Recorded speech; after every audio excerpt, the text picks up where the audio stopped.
Ya, ngomongin utang itu sangat sensitif sekali, apalagi utang negara.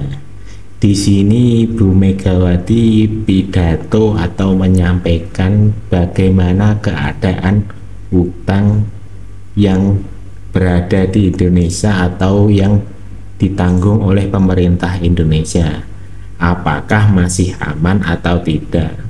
Bu Megawati menyuruh atau mewanti-wanti agar supaya mengamankan utang jangan sampai membengkak. Pernah ya? Megawati, kita ini Ngomong-ngomong, jangan enak-enak loh. realita Banyak utang utang kita loh. tuh berapa tau? Ini kan harusnya diomongkan ke seluruh rakyat Indonesia loh, supaya awarenessnya, pengetahuannya, perhatiannya. Kita ini jangan enak-enak loh, banyak utang loh. Terus cara menyelesaikan utangnya lalu bagaimana? Ayo, saya sendiri sampai ngitung sendiri kan, karena pernah presiden toh. Hitung ke hitung, wow, aku bilang gimana ya. Hah, kalau antara untuk balance sheet-nya itu tidak seimbang, artinya miring, bahaya loh. Nah, di sini Bu Megawati menerangkan bahaya jika utang tidak seimbang. Baik, Nah, sisi lain Bu Sri Mulyani menjawab kondisi utang saat ini yang sangat aman atau masih sesuai dengan PDB yang ada di Indonesia. hadirin yang berbahagia, Ibu mohon izin saya ada dua pertanyaan Ibu ya. Singgung juga soal utang dan menurut ketentuan kita masih aman Bu ya, masih 39,6% dari PDB ya. Nah, bagaimana strategi pemerintah agar pengelolaan utang ini berjalan dengan baik, tidak membebani generasi yang akan datang Bu? Strateginya seperti apa Bu? Strategi untuk mengelola keuangan negara secara keseluruhan, utang adalah salah satu bagian. Ada pajak, bea cukai, penerimaan negara. Dari sisi penerimaan negara ada belanja itu ada pemerintah pusat, ada belanja untuk subsidi itu namanya belanja bendahara negara, ada belanja ke daerah, ada yang disebut kemudian pembiayaan. Jadi kalau kita bicara tentang pengelolaan utang itu identik mengelola seluruh APBN kita. Kalau kita ingin tadi utang mulai menurun, ya pada saat ekonomi boom, ya kita collect tadi, penerimaan negara harus, makanya kita reform perpajakan. Apakah itu dari PPh untuk orang pribadi, PPh korporasi, PPh untuk PPN, pajak ekspor, bea masuk, bea keluar, kemudian royalti, karena masyarakat kadang-kadang mengatakan, Bu kita itu negaranya katanya kaya sekali, masa kita nggak dapat penerimaan negara? Ya dapat lah. Royalti kita kumpulkan, kemudian pajak ekspor kita kumpulkan, pajak bumi bangunan kita kumpulkan, semuanya untuk membiayai sisi belanja. Jadi kalau kita ingin tadi utangnya turun atau Anda sebut yang sehat, 39 itu sehat sebetulnya. Anda tuh terobsesi, dianggapnya sehat itu yang nggak ada utang, nggak ada. Semua negara mau Brunei Darussalam, mau Saudi Arabia, dia punya utang. Nah, semua negara itu pasti punya utang. Nah, di sini Indonesia masih aman atau sehat dengan utang dan pendapatan PDB-nya. Indonesia kalau ngeliat utang tuh kayaknya mungkin ya udahlah nggak usah ngomong.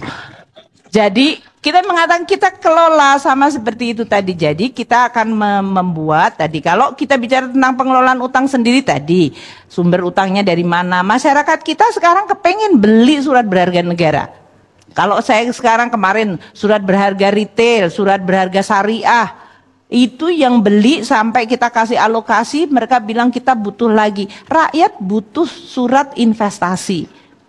Kalau saya stop mengeluarkan surat berharga negara, Anda yang punya tabungan bingung naruh di mana. Akhirnya masuk ke pinjol-pinjol yang itu. Jadi mereka butuh instrumen yang baik, yang dipercaya dan menjaga nilai tabungan mereka.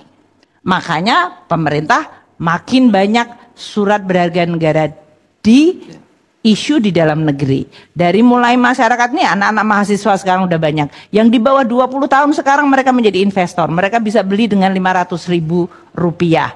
Tabungannya daripada, dan mereka makin savvy. Dia bisa milih, aku mau beli surat berharga negara atau mau beli stok. Kalau stok kadang-kadang turun, mereka kemudian rugi. Jadi ini mereka makin menjadi yang disebut investor base yang luar biasa makin bagus. Ibu-ibu rumah tangga ini sekarang majority di dalam, jadi kalau lihat gender, ibu-ibu itu cukup banyak mereka sekarang. Bapak-bapak kayaknya sibuk entah apa gitu ya. Tapi anak-anak dan ibu-ibu itu kayaknya banyak yang invest di surat berharga negara kita. Makin kita isu, kita lihat, oh ini investor baru, ini anak-anak baru. Very, very good. Jadi retail, institusi, coba dana pensiun. Dana pensiun tuh ngumpulin dana pensiun kan dibayarnya nanti kalau orang pensiun. Duitnya emang ditaruh di mana? Di berangkas kan enggak, Mas? Dia harus diinvestasikan. Investasi yang paling aman, ya surat berharga juga. Jadi dia butuh surat berharga negara itu. Konsep ini yang kadang-kadang masyarakat mungkin perlu untuk dilihat. Semakin Indonesia maju, Anda akan lihat, kita akan membutuhkan banyak instrumen investasi. Salah satunya adalah surat berharga negara, yang itu adalah instrumen utang. Jadi kita investor base-nya dalam negeri, currency-nya kita jaga antara rupiah dengan yang forex. Kalau kemudian kita lihat maturitasnya atau jatuh temponya harus cukup panjang, sehingga jangan sampai oh kemudian akan jatuh tempo besok kita nggak punya untuk membayarnya. Itu semuanya adalah manajemen utang yang kita kelola secara prudent, dan kita dipelototin oleh banyak orang, Pak. Rating agency akan lihat, is it really sound, is it good, Indonesia kelihatan mengkhawatirkan atau enggak. Seluruh dunia, makanya kita rating kita kalau dibilang positive outlook.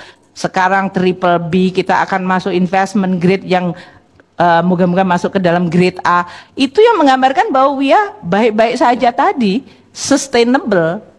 Kalau ugal-ugalan ya nggak mungkin akan positive outlook. Coba tanya nih Bu Nike, pengelolaan utang di Pertamina, dia dapat grade berapa itu? Kan sama aja. Padahal orang melawan Bu Nike, kan Pertamina kan kaya sumber daya alam, kok ngutang? Loh, jadi bingung pertanyaannya, kok ngutang ya Bu ya? Kan kayak gitu kan. Jadi memang masyarakat Indonesia itu perlu untuk terus, saya anggap media Indonesia kan selama ini kan sering utang tuh dijadikan sebagai salah satu stigma politik. Iya kan? Moga-moga nggak latah gitu, itu aja. Karena ini adalah artinya memahami negara kita, memahami keuangan negara, memahami yang disebut prinsip sehat itu seperti apa. Dan kita Kemenku terus saja memberikan berbagai informasi, berbagai edukasi, sosialisasi. Ini loh dibandingin semua negara, kita dapat pajaknya sekian, jadinya begini, utang jadinya begini, kan kayak gitu itu. Itu adalah bagian dari tadi sebetulnya pengelolaan tidak hanya utang tapi keuangan negara yang responsible, yang bertanggung jawab. Gitu ya. Enak aja. Mungkin tampanku kan cantik, pintar, seperti baik hati, ratunya PDI Perjuangan gitu. Tapi aku ya ratu preman loh. Aku nanya, lo kamu kok mata duitan banget? Ini sama rakyat loh. Kok kamu udahnya baru menyesal? Lo Bu, dibilangnya jadi pinter toh. Umpamanya di dalam amplop, jangan tergiur lagi loh. Dibilang di dalamnya nih hanya 300.000, oke? Tapi di seal amplopnya. Terus apa? Dikasih kan, terus bilang ini jumlahnya 1 juta loh, gitu. Oke? Terus udah gitu apa? Kamu KTP-nya ada? Kan ada HP. Difoto dah. Amplop difoto, truk lagi nerima, terus KTP ikut. Terus udah tahu? Kan ada yang bahaya tuh pakai KTP karena katanya itu tanda terima. Padahal waktu dibuka cuman 300.000 perak. Dipikir ibu bohong. Ayo, kan pasti nggak ada yang takut berani ngomong bener apa enggak. Itu kebenaran loh. Saya nanya, ibu gimana dong Bu, ternyata isinya enggak 1 juta tapi 300.000. Ya sama suruh nerima gitu aku. Enak aja. Mungkin tampanku kan cantik, pintar, seperti baik hati ratunya PDI Perjuangan gitu. Tapi aku ya ratu preman loh. Kesel aku ngelihat dibohongi begitu. Gila, aku bilang salah, ya salahmu dewe, mata duitan ngono aku karo rakyatku. Ada loh yang kesian deh.